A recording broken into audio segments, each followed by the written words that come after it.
Dans cet exemple, on nous demande de compléter le tableau à l'aide, donc, cette fois avec des fréquences. Alors la fréquence, on reprend sa définition. La fréquence d'une valeur, qu'est-ce que c'est? C'est le rapport de l'effectif de cette valeur sur l'effectif total de la série. Le rapport de l'effectif de cette valeur sur l'effectif total. Donc là, on a tout simplement repris donc, ce qu'on avait complété à l'exemple précédent. Et on va essayer de compléter maintenant ce que l'on a, par exemple, la fréquence donc, de la valeur 10. La fréquence de la valeur 10, quelle est-elle? Donc, la fréquence d'une valeur, c'est égal à l'effectif de cette valeur. On va noter effectif comme ceci. Effectif de cette valeur, on va l'appeler effectif V, sur l'effectif total. C'est ça un rapport, en réalité, c'est un quotient, c'est une division. C'est le rapport, cette quantité-là nous donne le rapport de ça, de l'effectif de la valeur, par rapport justement à l'effectif total. Autrement dit, ce nombre-là, plus il est élevé, plus ça veut dire que notre valeur apparaît fréquemment. Donc on comprend pourquoi cette quantité-là s'appelle fréquence.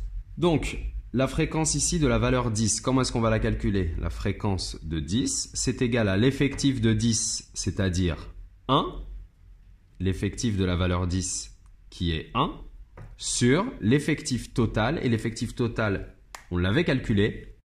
L'effectif total, il est de 10, donc c'est 1 sur 10, donc 0,1. Voilà. Pareil, pour la fréquence de 22, la fréquence de la valeur 22, c'est égal à l'effectif de la valeur 22, c'est-à-dire 1 sur l'effectif total qui est 10.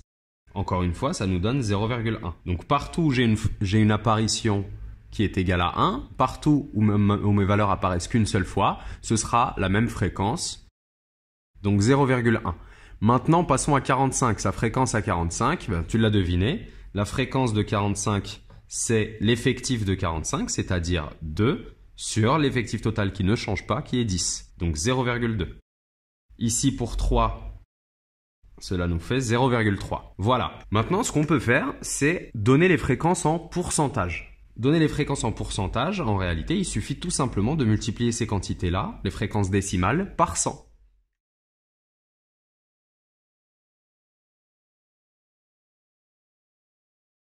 Donc pour ça, je te renvoie au cours sur la proportionnalité pour comprendre pourquoi est-ce qu'on multiplie par 100 pour obtenir nos fréquences en pourcentage.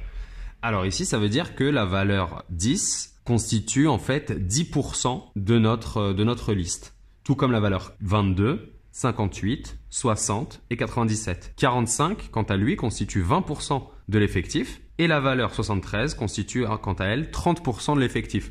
Donc tu comprends facilement que lorsque l'on va additionner nos fréquences en pourcentage, normalement on obtiendra donc la proportion totale de l'effectif, c'est-à-dire 100. On effectue bien 10 plus 10 plus 20 plus 10 plus 10 plus 30 plus 10 et ce total-là est égal à 100. Maintenant, si on additionne toutes les fréquences décimales ici, on obtiendra, tu l'as deviné peut-être, on obtiendra 1. Et ça, c'est toujours vrai. Notre fréquence totale ici, c'est 1, si on la note normalement. Et si elle est exprimée en pourcentage, la fréquence totale est de 100. Donc voilà, c'est à retenir et ça peut nous aider dans certaines situations.